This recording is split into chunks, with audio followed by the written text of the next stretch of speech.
तो फ्रेंड्स हम डिस्कस कर रहे थे आईएमएफ को, इंटरनेशनल मॉनेटरी फंड को, उसकी डेफिनेशन, उसका कॉन्सेप्ट। तो ये वीडियो का पार्ट 2 है जिसको हम फर्दर अंडरस्टैंड करेंगे कि आईएमएफ बेसिकली करता क्या है, किस तरह काम करता है, उसकी हिस्ट्री और उसके फंक्शंस और उसका स्ट्रक्चर और उसका क्या कह सकते हैं कि सिस्टम कैसे होता है। तो वो सारा हम अंडरस्टैंड करेंगे इस वीडियो में। उसका ये पार्ट 2 है। तो फ्रेंड्स हम आईएमएफ की बात करें तो जो आईएमएफ का जो सेकंड काम होता है, एक तो वो था ट्रेड को मेंटेन रखना, ट्रेड हो, इकोनॉमिक स्टेबिलिटी हो, फाइनेंशियल स्टेबिलिटी हो, पॉवर्टी हो।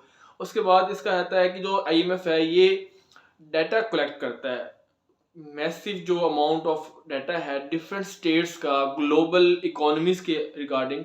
जो डिफरेंट नेशनल इकोनॉमीज हैं, हर एक स्टेट की अपनी इकोनॉमी होती है, तो हर कंट्री की, तो उनकी इकोनॉमीज का जो डाटा है वो उनके पास होता है, कौन सी इकोनॉमी किस कंडीशन पे है। तो तमाम नेशनल इकोनॉमीज का जो डाटा है वो कलेक्ट करना। इसके अलावा एक इंटरनेशनल ट्रेड का हो गया डाटा, ग्लोबल इकोनॉमी का हो गया, तो ये एग्रीगेट करना उसको कि ग्लोबल इकोनॉमी कैसी जा रही है, उसकी एग्रीगेशन करना, ठीक है। और इकोनॉमिक जो फोरकास्ट है वो प्रोवाइड करना। तो इसका काम है, मीन्स जो भी अभी इंटरनेशनल मॉनेटरी फंड है ना, IMF monetary fund wealth regarding है, तो इसका काम है कि तमाम स्टेट्स की जो कंडीशंस है, इकोनॉमिक कंडीशंस, उसके रिलेटेड तमाम के तमाम इसके पास डाटा अवेलेबल हो।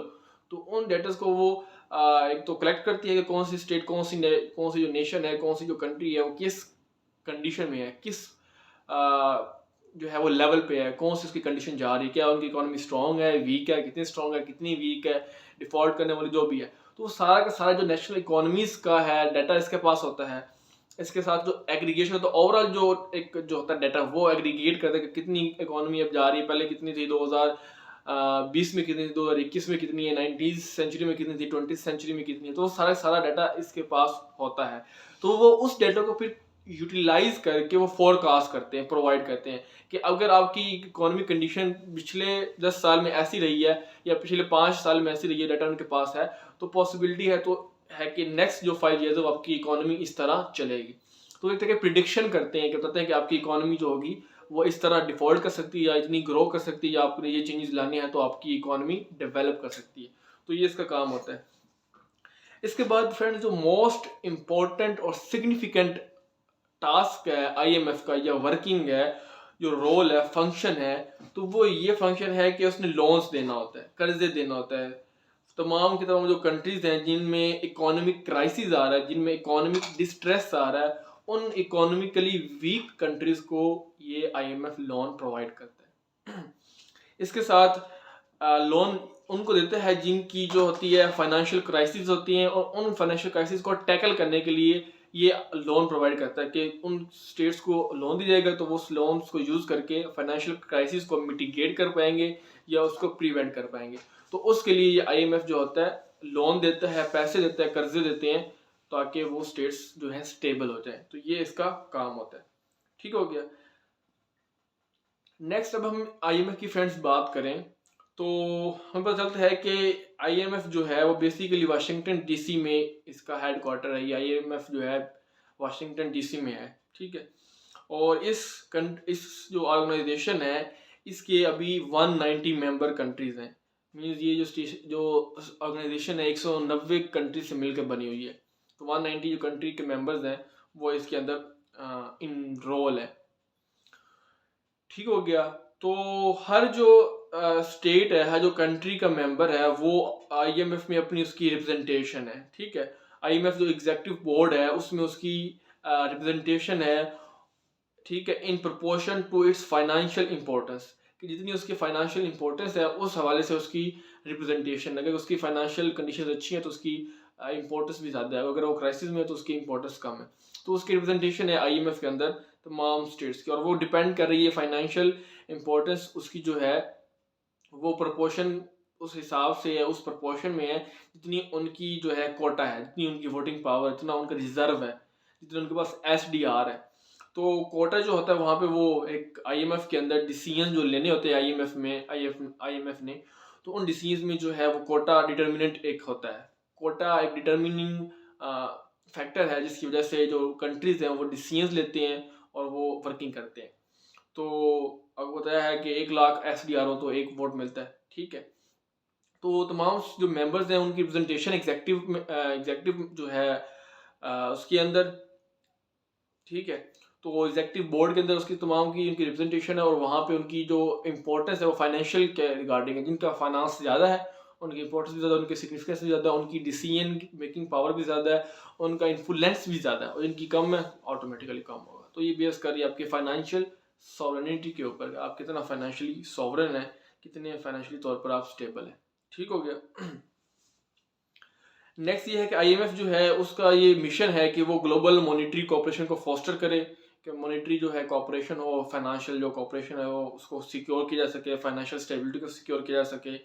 पहले बात की है इंटरनेशनल ट्रेड को फैसिलिटेट किया जा सके, इसके साथ हाई एम्प्लॉयमेंट हो तो उसको भी फैसिलिटेट करना आईएमएफ का काम है। कि जितनी अगर स्टेबिलिटी होगी तो उतनी एम्प्लॉयमेंट भी ज़्यादा होगी, लोगों को एम्प्लॉयमेंट मिलेगी, जॉब्स मिलेंगी, वो काम करेंगे, तो उस कंट्री स्टेबल हो जाएगी ना।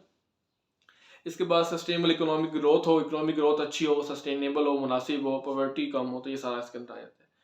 अब हम फ्रेंड्स आते हैं इसकी हिस्ट्री के ऊपर कि आईएमएफ की हिस्ट्री क्या है, बेसिकली ये कैसे जो होता है वो क्रिएट होता है, इसको थोड़ा सा समझते हैं। ठीक है, तो जब हम इसकी हिस्ट्री की बात करते हैं तो हमें पता चलता है कि 1945 में ये क्रिएट होता है ब्रिटेन वुड्स एग्रीमेंट में, और इंटरनेशनल फाइनेंस को, कॉपरेशन को जो है वो इंक्रीज किया जा सके, कि इनक्रेज किया जा सके कि इंटरनेशनल जो है फाइनेंशियल कॉपरेशन हो। तो ये सारा आपको मैंने बताया पहले से, तो इसको ये रिपीट कर रहे हैं। नेक्स्ट फ्रेंड्स जो इसका है वो ये है कि जो आईएमएफ है वो एक्ट कर रहा है एज अ गेट कीपर। ठीक है, मीन्स ये है कि जो कंट्रीज मेंबरशिप जिनके पास नहीं थी इसकी, क्या कहते हैं, आईबीआरडी की, तो उनको पहले आईएमएफ का मेंबर बनना था, तब जाके वो आईबीआरडी बन पाते थे। अब ये आईबीआर क्या है, सॉरी आईबीआरडी, तो आईबीआरडी के लिए जो आईएमएफ है वो गेट कीपर का काम कर रहा है। पहले आपको आईएमएफ का मेंबर बनना पड़ेगा, तो फिर जाके आप आईबीआरडी में जा सकते हैं। अब हम ये समझते हैं कि आईबीआरडी क्या है, इसका क्या फंडा है। तो IBRD mean international bank for reconstruction and development, कि एक इंटरनेशनल बैंक है जिसका काम है रिकंस्ट्रक्शन करना और डेवलपमेंट करना, मीन्स के रिकंस्ट्रक्ट करना और डेवलप करना। अब ये क्या, आप देखें ना, वर्ल्ड वार 1 होती है, वर्ल्ड वार 2 होती है, तो काफ़ी डिस्ट्रक्शन हो जाती है, तो काफ़ी ज़्यादा लॉस होता है, काफ़ी ज़्यादा डिस्ट्रक्शन, डिवास्टेशन और बहुत ही क्राइसिस आ जाता है ना स्टेट्स के अंदर। तो उसको अब रिकंस्ट्रक्ट करना था, उस डैमेज को कंपनसेट करना था, उस डैमेज को रिपेयर करना था, तो उसके लिए ये आईबीआरडी बनाया गया। एक तो आईएमएफ बनाया गया था, उसके साथ ये आईबीआरडी बनाया गया था, international bank risk for reconstruction and development, तो जिसके थ्रू जो है रिकंस्ट्रक्शन और जो स्टेट्स है उनकी जो कंडीशंस है, फाइनेंशियल कंडीशंस, उसको अच्छा जो है मेंटेन किया जा सके। तो जिनको आईबीआरडी की जरूरत थी, रिकंस्ट्रक्शन करना था, तो उनके लिए ये जरूरी था, कंपल्सरी था, ये मैंडेटरी था कि वो आईएमएफ के मेंबर बने। तो ये IMF as a gatekeeper के तौर पे उसने काम किया है आईबीआरडी के लिए। ठीक है, ठीक है, जो मीन आईएमएफ के लिए एलिजिबल नहीं है, इसके लिए एलिजिबल नहीं है, क्या कहते हैं, आईबीआरडी के लिए, तो वो आईएमएफ में भी उसका नहीं जा सकते। ठीक है, तो आईएमएफ का जाना जरूरी है, तभी ही आपको आईबीआरडी जाएंगे। तो ये भी इसके साथ ही आईबीआरडी भी इसके साथ, जब ये आईएमएफ बना था उसके साथ ये आईबीआरडी भी जो था, इसको ब्रिटेन वुड जो एग्रीमेंट हुआ था ये इसको क्रिएट किया गया था, आईएमएफ को भी क्रिएट किया गया था, इसके साथ आईबीआरडी को भी क्रिएट किया गया था। ठीक है, ताकि जो यूरोप के अंदर जो वर्ल्ड वार 2 के बाद डिस्ट्रक्शन हुई है उसको कंस्ट्रक्शन की जाए, उसकी रिकंस्ट्रक्शन की जाए, उसको रिकंस्ट्रक्ट किया जाए, दोबारा से बनाया जाए, डेवलप किया जाए।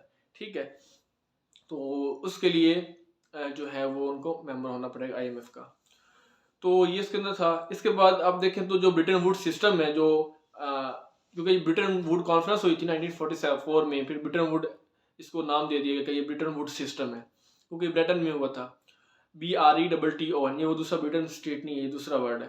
तो ब्रिटेन वुड्स जो सिस्टम है ये 1970s में कोलैप्स कर जाता है, मीन जो सिस्टम आईएमएफ में था तो वो 1970s में जो होता है वो कोलैप्स कर जाता है। मीन जो मैंने आपको पहले बताया था कि स्पेशली पार्ट 1 वीडियो में, कि पहले फिक्स एक्सचेंज रेट था, कि जो करेंसी का जो एक्सचेंज रेट था, जिस रेट के साथ वो एक्सचेंज हो रही थी वो फिक्स कर दिया गया था। पहले ये ब्रिटेन वुड सिस्टम में ये था कि अब फॉर एग्जांपल एक जो है यूएसडी, यूनाइटेड स्टेट डॉलर, वो 10 PKR के बराबर है, फॉर एग्जांपल सपोज करते हैं हाइपोथेटिकली, तो वो फिक्स कर दिया गया था। ठीक है, लेकिन ये जो सिस्टम था फिक्स वाला, ये फिर कोलैप्स कर गया 1970s में आकर। शुरू में तो सही चला, लेकिन 1970s में आके ये कोलैप्स कर गया। तो उसके बाद फिर आईएमएफ ने फ्लोटिंग एक्सचेंज रेट को प्रमोट किया। पहले फिक्स एक्सचेंज रेट था कि फिक्स करेंसी की चेंज होगी, एक्सचेंज होगी, लेकिन अब ये आ गया फ्लोटिंग के, आप फ्लोट कर सकते हैं, आपकी जो है चेंजिंग आ सकती है, फ्लक्चुएशन आ सकता है, जो वैल्यू है करेंसीज की वो आगे पीछे हो सकती है, मींस इंक्रीज और डिक्रीज हो सकती हैं। तो इससे जो मार्केट फोर्स है उसको, अब जो वो मार्केट है, जो मार्केटिंग जो इकोनॉमिक मार्केट है वो डिटरमिन करेगी कि करेंसी की वैल्यू क्या है रिलेटिव टू एक करेंसी की जो वैल्यू है वो दूसरी करेंसी के रिगार्डिंग कितनी है, क्योंकि ये सारी वैल्यू रिलेटिव है ना। ठीक है, एक जब देखिए ना यूएसडी एक सुपर पावर है, तो वो एक हमारे पास स्टैंडर्ड है, तो हम उसके रिगार्डिंग इकोनॉमी को मेजर करते हैं, तो उसके हवाले से पाकिस्तान की वैल्यू क्या है करेंसी की, हमें पता चलता है कि एक यूएसडी बराबर है 230 PKR के, पाकिस्तान रुपीस के। तो ये रिलेटिव है कि एक स्टैंडर्ड के आपको उसको मैच करके, उसको कंपेयर करके उसकी वैल्यू देख रहे हैं। तो जो मार्केट फोर्स होती है वो आपकी करेंसी की जो वैल्यू होती है वो डिटरमिन करती है। और ये फिर आज भी ये देखें तो फ्लोटिंग एक्सचेंज रेट आज भी चल रहा है, तो ये भी सक्सेसफुल रहा है, बहुत ही अच्छा रहा है। ठीक हो गया। तो ये था फ्रेंड्स उसका सारा हमने देखा हिस्टोरिकल बैकग्राउंड। अब हम आते हैं फ्रेंड्स इसकी एक्टिविटीज़ के ऊपर। आईएमएफ की एक्टिविटीज़ क्या हैं, सर्विलेंस करना, ठीक है, इसके बाद कैपेसिटी बिल्डिंग, लैंडिंग, तो इसको हम डिस्कस करेंगे नेक्स्ट वीडियो में। अभी फिर लेंथी वीडियो हो रही है, यहाँ तक अभी तक के लिए इतना ही। इस आईएमएफ का नेक्स्ट इसमें हम इसकी एक्टिविटीज़, इसके फंक्शन को देखेंगे, और होप सो कि वो फाइन उसमें हम इसको टॉपिक को ख़त्म कर देंगे। Till then friend, thanks for watching, see you in the next part, good bye.